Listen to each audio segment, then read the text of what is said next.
La ville de Kinshasa vit dans la fièvre de l'organisation très prochaine du 28 juillet au 6 août 2023 des 9e Jeux de la francophonie. Garant du bon fonctionnement des institutions, le président de la République Félix Antoine Tshisekedi Tshilombo a effectué ce mercredi 14 juin une 3e visite des travaux d'infrastructure d'accueil de ces Jeux que supervisent le gouvernement et le comité d'organisation des 9e Jeux de la francophonie. Au stade de Martyrs, les ouvrages de différentes disciplines sportives seront livrés à la fin du mois de juin en cours, rassure Joseph Adjami, ingénieur, directeur responsable des travaux à la Compagnie Générale des Constructions. Nous sommes plus qu'à la fin.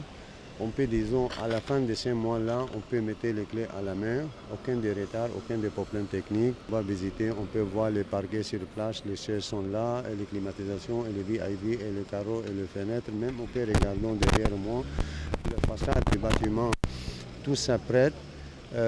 Aucun de problème. Nous, toujours, on respecte les délais. Si on dit à la fin du mois, c'est à la fin du mois. Plus ou moins une semaine, on peut, disons, le 20, c'est prêt.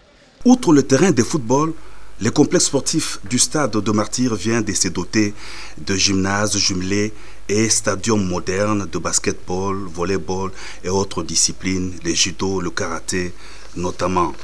Le chef de l'État a visité les différentes infrastructures sous les explications du numéro 1 de l'entreprise à pied d'œuvre, la Compagnie Générale de Construction et du ministre des Infrastructures, Alexis Guissaro.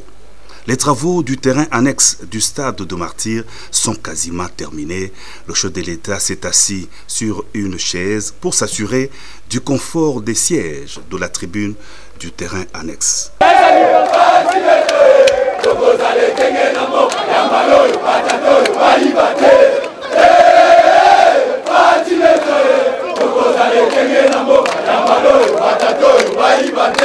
La visite s'est terminée par le stadium de basketball qui n'attend plus que les compétitions des Jeux de la francophonie.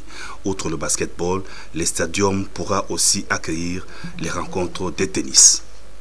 Le président de la République a poursuivi sa ronde vers le stade Tata Raphaël, un autre site choisi pour abriter les 9e Jeux de la francophonie.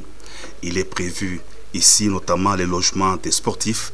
Le chef de l'État a tenu aussi à s'assurer de l'évolution des travaux de l'aire de jeu du stade Tata Raphaël, ce terrain mythique qui avait accueilli le combat Mohamed Ali, Georges Foreman.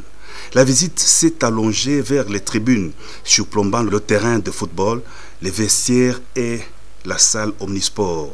Le président de la République a donné des instructions précises concernant la remise des ouvrages dans les délais contractuels impartis.